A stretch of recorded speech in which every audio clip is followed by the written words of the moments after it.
Breaking news, kakapasok lang, SP Cayetano nagsalita na, New Blue Ribbon. Pia Cayetano. Ayan, syempre itong balitang ating matutunghayan ngayon ay nagmula kay Pinas News Portal. At ito po ang inyong lingkod na si BT na magbibigay ng reaksyon at komento dito sa video na ating matutunghayan ngayon. At huwag na natin pagtagalin at sabay-sabay na nating panoorin ang laman ng video na hatid sa atin ni Pinas News Portal at bibigyan natin reaksyon ang balitang ito.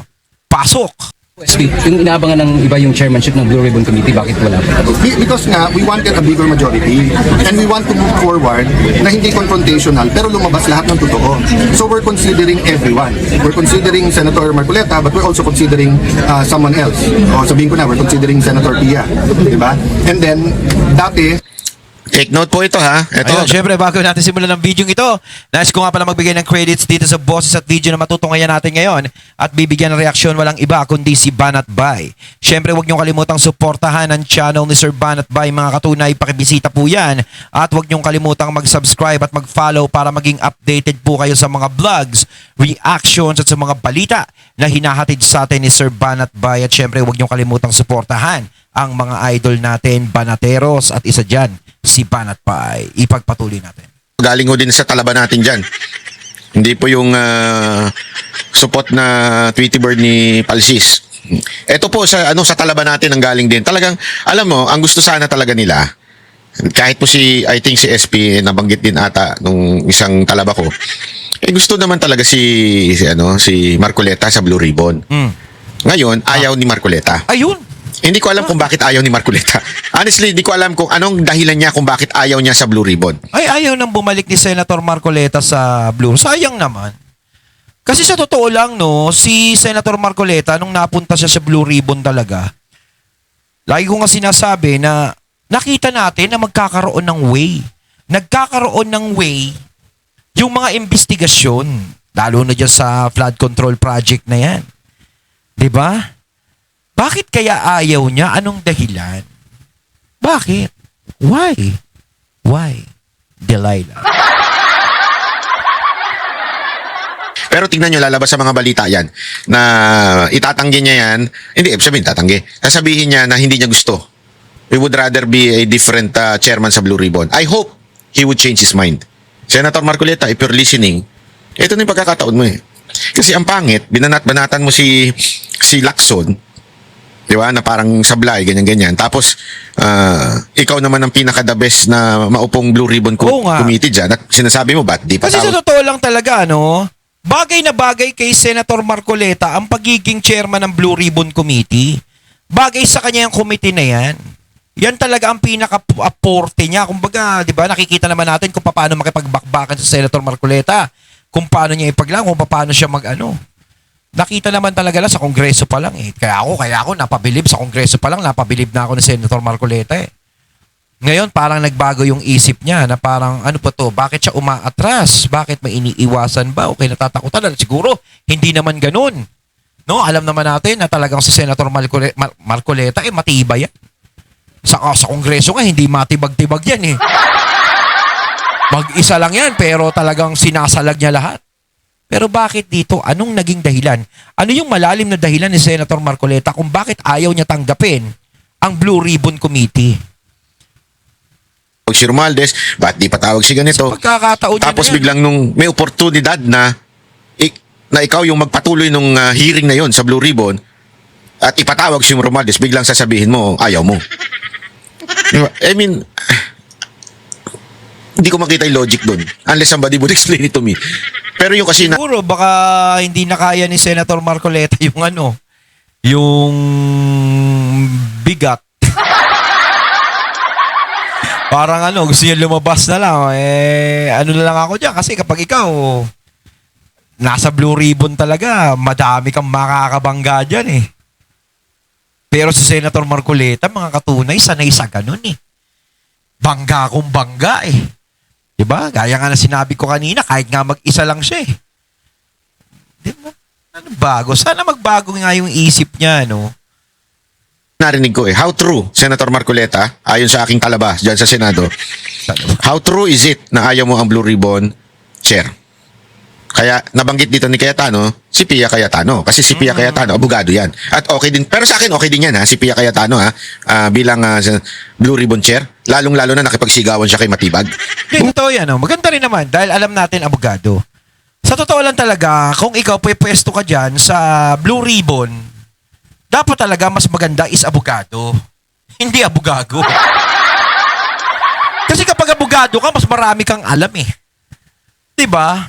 Yun naman talaga ang dapat eh. Hindi yung kung sino-sino na lang nilalagay sa Blue Ribbon. Kanana. Mali.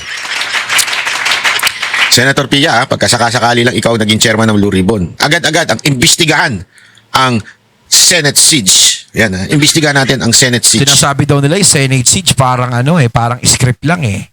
'Di ba? Yan yung ginagawa nila ngayong bagong paninira diyan eh. 'Di ba? Na wala naman daw nangyaring ganun, ganyan. Okay? So, wag kang papayag. Nasigawan ka ni Matibag dyan sa loob ng Senado. Oo, Hindi nakita ko yun. Talagang galit na galit si Senator Pia, no? Yeah. Kasi alam mo, sana nakakarating sa mga senador tong video natin, ano? We're waiting. Sorry po again pagpasensya nyo na, marami tayong kakilala dyan sa Senado. Hindi magagalit kay Banatbay baka di na ako papasukin dyan. But we are waiting. Yung ginawang pambababoy sa inyo, kami ang nasaktang mga Pilipino. Feeling namin kami ang binaboy. Alam nyo kung bakit? Tama ka, Senate President Cayetano, na the Senate is the last line of defense Yes. sa konstitusyon o sa ating bayan. Kayo na lang ang sa amin, tatagalugin ko na lang kasi baka mali pa English ko. Kayo ang huli naming pag-asa Iyon. sa bayan na to. At saka sa totoo lang, no, nung nagpalit ng liderato ang Senado, gaya nga na sinasabi ni Sir Banatbay, nagkaroon uli kami ng pag-asa sa buhay namin na alam namin na magkakaroon ng way yung Senado. Kasi sa totoo lang, nung nakaraan talaga, hindi na namin malaman, napalitan sila Senator Cheese. Hindi na namin malaman kung magkakaroon pa ng way, ng tamang direksyon. So nakikita namin, wala eh. Pumapabor na lang talaga lahat sa, alam nyo na. Ngayon, biglang nabuhayan kami dahil nga si SP Alan. Sana panindigan to ni SP Alan at sana patuloy pa rin siya na maging diretso at merong paninindigang tao. 'Di ba? Kaya nga talagang siya yung yung pinupokpok na maging Senate President, 'di ba? Nitong mga nakakaraan kung magkakaroon ng palitan. Ayan, at natupad. Si Senator Alan ang naging Senate President. Kaya dapat talaga is panindigan niya talaga. Kung ano yung nasimulan niya, ituloy-tuloy niya. Huwag din sana siyang liliko ng landas. Kung uling namin kayong pag-asa at nakikita namin binaboy kayo ng NBI, masakit yun para sa amin kasi kayo yung huli naming pag-asa na kumilos. So please, kumilos po kayo. Please, do something sa pambababoy ng NBI sa inyo.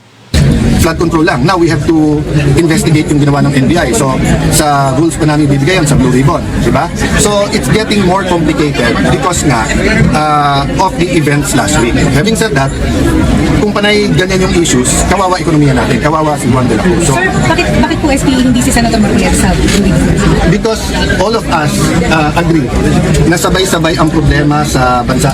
So, unahin ko muna. Pwedeng devise because No. could be Yung sinabi mong bakit hindi siya. We haven't decided na hindi siya. Kung ang tanong, why are we considering others? Because from the start, nung nilagay nila ako, sinabi nilang lahat, walang magdidemand ng kahit anong committee, mag-usap-usap tayo. So, meron din mga nagsasuggest na we will prioritize the flood control together with other economic and other issues. For example, yung agriculture, yung mga smuggling, etc. na nakakabaksak sa atin. So I haven't talked to them, but all of them, Senator Pia, Senator Marcoleta, all of them said, SP, discuss lang, but we're all open. So that's why we're going to go on caucus na yun. So it may be, it may not be. So we haven't decided the one to o siya ilagay. So karamihan ng binasa natin today ay yung mga dati na, except for a few. Okay, last question. Ano ba yung suspension order ng ombudsman? We're going to discuss it. Kasi pupunta after the senators, ininit ko yung bagong SecGen tapos yung legal. Thank you. Ito, pagkatapos ay tila ang kakasuhan na to si sino ba ito? Si Estrada o si Jinggoy. Ito, pakita natin. Aha. Kasi na yun? Nawala. Ito. Tila nanganganib malagasan ang bagong mayorya sa Senado. Pinakakasuhan na kasi ng DOJ si Senador Jinggoy Estrada dahil sa flood control scandal. Ang detalye sa agenda report ni Joash Malimba. Nakakasuhan na ng Department of Justice sina Senator Jinggoy Estrada, former DPWH Secretary Manuel Bonoan at ilan pang opisyal ng DPWH sa Office of the Ombudsman. Yan ay matapos ang kanilang naging investigasyon sa mga anomalyang kinasasangkutan umano ng mga personalidad sa flood control scandal, kabilang sa mga kasong recommended for filing ng DOJ prosecutors, ang plunder, violation sa Anti-Graft and Corrupt Practices Act, direct bribery at corruption of public officials. Following months of evaluation, the submission of counter-affidavits and extensive evidence gathering, the DOJ panel concluded that there is an interconnected network of public officers who abused their official designations to manipulate project specifications, clear budgets, and rig public bidding workflows. Wow, ang antindi naman, no? Grabe. No, talagang nakikita natin dito na talagang pilit na pinipilayan yung majority ni Senator Alan. At yung alam natin na yung mga pag-asa natin na diyan sa impeachment ni BP Sara, mga ganyan. Na alam nating boboto ng no, mga ganon, di ba? Tinatanggal talaga nila. Kinakasuhan. Yan ba yung sinasabi na pananakot? Yan ba yon? At talagang nakafocus lang kayo sa mga tao na alam natin na mas makakatulong, no? Na mas makakatulong kay VP, diyan kay Senator Alan, 'di ba? Talagang nilalagasan nyo na parang ipinapakita nyo na gusto nyong bumalik yung dating liderato. Yun ang ipinaglalaban nyo. 'Di ba? So tatanggalin nyo sila, ganun ba 'yun? Kasi sa totoo lang, no? Ang dami pang mas may kaso. No, yung mga binanggit, nasaan na yung mga binanggit ng mga testigo nung una sa flood control issue? Hindi na nga natin nadidinig yung mga pangalan nun ulit. Di ba? Samantalang ito, sila Senator Jinggoy, tinututukan nyo na. Si Bong Revilla nga, kita mo naman, no?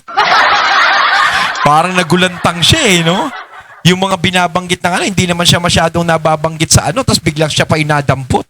Siya pa yung nakulong. Parang inuubos nyo yung yung majority ni Senator Alan. Senator Estrada, kabilang din sa mga senador na sangkot sa mga nakabinbing flood control investigations. Kita ninyo? Dito grabe no? Grabe, biglang sumulpot. Yung kaso ngayon ni Estrada, noong una medyo parang nawala na yan Ngayon, hindi na didinig. kaya tingnan ninyo, tutuluyan si Binabalik. Estrada, tutuluyan to si Chis Escudero, tutuluyan to si Villanueva. Watch! Talagang ginagawa kasi nila yan, kumbaga para umatras yung mga yan. Kasi sa totoo lang, kung yan, naaatras yung mga yan, yung tipo na tatanggalin nila yung suporta nila sa tao, sa mga sinusuportahan nila, baka mamaya maabswelto yung mga yan. Pero kung sakaling sila'y maninindigan pa rin, na talagang eto kami, dito kami, tatayo kami dito sa kung anong paniniwala namin, siguradong haharapin talaga nila yan. Pero sa totoo lang, no, magiging maganda ang feedback niya sa taong bayan. Kaso nga lang, yun ang magiging pagsubok sa kanila kung gaano sila katibay. Tingnan ninyo. Kasi nga, again, what is their goal? Their goal is simply to get the leadership of the Senate para madiin si BP Sara Duterte sa impeachment trial. Yun, gusto nilang makuha talaga yan. Kasi nawala na sila ng pag-asa parang nawawalan na sila ng pag-asa simula nang napalitan yung dating liderato at si Senator Alan na ang pumalit. Talagang ginulantang sila ni Senator Bato kasi kaya nagkaroon ng palitan. Hindi nila inaasahan. Ginulat sila. So parang syempre gusto nilang ibalik yung dati para ganyan na naman ang mangyayari. Para naman tayong naniniwala o umaasa sa wala. Kay Senator Alan kasi hindi nila kaya si Senator Alan. Gaya nga na sinasabi ko, hindi nila kayang sakalin sa leeg si Senator Alan. Papalagyan. Alam mo, ako sa totoo lang gusto ko talaga itong mangyayari sa impeachment trial And I know, SP... Tsaka maganda nga yan, Sir Banat Bay. Sinimula na yung impeachment ni VP Sara nitong maaga pa. 'Di ba? na hindi pa nagkakaroon ng ganyan. Kumbaga parang ito na. Diba? Na si SP Alan ng Senate President. At nandiyadyaan pa sila. No? Maganda yan. Kasi kung talagang magkakaroon kasi ng botohan na papalitan na naman, syempre, hihinto yan, tatagal na naman yan. Medyo kaya maganda na rin yung diskarte na ginawa nila. Simulan na natin para matapos na yan. Itong usapan na to. Diba? Para magkaalaman na tama yan. Hanggat nandyan sila. Kasi sa totoo lang, kung si VP Sara makalusot dyan sa impeachment na yan. Wala na, hindi na para magkaroon ng palitan o kudita dyan sa Senado, wala na. Kasi wala na, lusot na si VP Sara Wala nang dahilan yung nila yung gagawin nila So hahanap na lang sila ng bagong gagawing ikababagsak ni VP Sara So ang mangyayari dyan, syempre, trabaho na, mag-imbestiga na naman sila sa mga bago, flood control, ganyan. Diba? Kaya maganda yung decision ng Senate ngayon na simula na yung impeachment trial. Total, ang kulit naman ng mga nasa Kongreso, di simula na. Ayaw nila kasi magpaawat Kaya he will be impartial pagdating po dito sa the way na i-handle. Una, he is a lawyer. Yes. Diba? Hindi naman niya ibibet yung kanyang integrity. And this is a man of God. Whether you like it or not, this person is really a man of God. Marami naiinis yung pa-Bible niya, pa-prayer niya, pero maniwala kayo, this person is really a man of God. Na even other churches knows this. Oo, minsan naliligwak kasi ang Christian naman is not a perfect person Yes. But at least he has the Holy Spirit inside of him na pwede siya makonvict anytime na meron siyang gawing masama. Aside from that, yung being humble enough to change kung ano man yung mali. Kitang-kita mo yung kung ako talaga yan Kaya halimbawa lang kung iba siguro yan baka sumabog na yung Senado sa kaguluhan di ba? Pero siya relax pa rin kasi nga makikita mo talaga yung fruit of the Holy Spirit sa kanya Kaya itong si Cayetano, perfect ito pagdating sa pag-handle ng impeachment. Impartial yan. At saka yung inaano kasi nila kay Senator Cayetano, yung nagsasalita na hindi naman under attack. Siyempre parang nagpanik si Senator Cayetano, nagsalita ng we are under attack, yun ang inaano nila.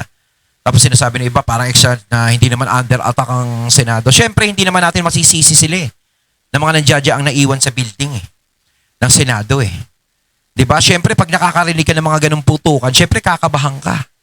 Hindi mo alam kung ano nangyayari, bakit nagkakaganon. So, ang mangyayari, sasabihin mo, we are under attack, inaatake ata tayo, ano ba? Di ba? Kung ano-anong papasok sa isip mo. Lalong-lalo na, hindi ka naman sanay sa mga ganong klaseng gulo. Tapos, Senado pa, nangyari. Di ba? Kaya wag nilang kukwestiyonin na nagsalita sa Senator Alan ng ganon.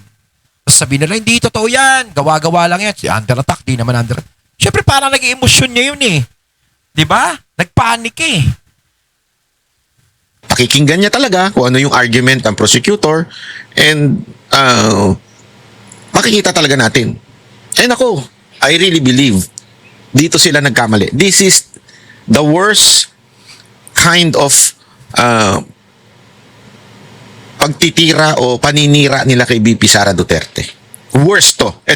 Etong impeachment. You know why? Lalabas at lalabas dito, bayani. Totoo lang talaga, Dami nga nagsasabi na ito yung pinakamalaking pagkakamali na ginawa nila kay VP Sara. Nadalin siya dyan sa impeachment court. Kasi, sa totoo lang, sa kakatulak nila dyan, syempre inaasahan siguro nila, tinutulak namin si Sara Duterte dyan kasi alam naman natin yung liderato kakampi nila. Tapos biglang nagpalit, yari! Di ba? Kaya, yung pagkakatulak nila kay VP Sarang ganyan, sa kakapush nila, malalaman natin lahat ang mga nalalaman ni VP Sara. Di ba? Kasi talaga ang buong taong bayan naghihintay sa mga sagot ni VP Sara. Although humihiling tayo na sana wag nang matuloy yung impeachment. Pero para sa akin, kahit pa paano pumapasok sa isip ko na gusto ko matuloy yung impeachment kasi para kasi sobra na yung ginagawa nila kay VP Sara. Sa totoo lang mga katunay. Sobra na yung ginagawa nilang paratang kay VP Sara. Kasi kung si VP Sara hindi matutuloy ang impeachment, patuloy pa rin nadudumihan nila ang pangalan ni BP Sara. Ngayon, ito na yung tamang oras. 'Di ba? Binigay kay BP Sara yung tamang liderato kung saan siya dapat magpaliwanag. Binigay yung tamang oras sa kanya. Talagang pumabor pa rin kay BP Sara yung pagkakataon na maipaliwanag niya ng maayos. Masabi niya lahat ng dapat niyang sabihin, lahat ng alam niya. Yun yung hinihintay natin ngayon, lalong-lalo na yung bloodbath na yan. Kaya yun yung pagkakamali nila, na dinala nila si BP Sara dyan. Dahil sa hindi pagsasalita ni BP Sara sa kanila, dyan sa camera, hindi siya pumupunta, sa mga interviews, hindi niya sinasagot basta-basta, diyan niya lahat sasagutin. Talagang tututok ang buong sambayan ng Pilipino dyan sa impeachment na yan dahil may gusto tayong madinig. Pa si BP Sara Duterte. Yung mga ebidensya pinipresenta kay Madriaga, yung Nako. Yari si Madriaga dyan. Parang kukulangin ang drama niya dyan. Senado na yan. Mausisa yan. account niya, sablay na sablay. Mantakin mo, idadamay mo pa yung pera mo nung hindi ka pa BP, hindi ka pa Vice President. Pati yung mayor ka, dinadamay nila. That's irrelevant. Sobrang layo na yun eh. Hindi pa pwede yun. Impeachable lang eh. Impeachment po ito. Remember, this is an impeachment trial, not a criminal trial.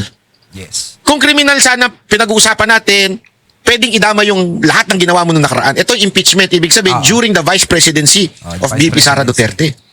Doon pa lang maling-mali na. Kaya, maniwala kayo sa hindi. Gustong-gusto ko itong impeachment trial na to. Dito lalong babaon at magmumukhang tanga ang lahat po ng nag-aakusa kay BP Sara Duterte. Maniwala kayo sa akin, magmumukhang tanga talaga yan. Mga bobo yung mga yan eh. Sa pagdating sa court, bobo ho.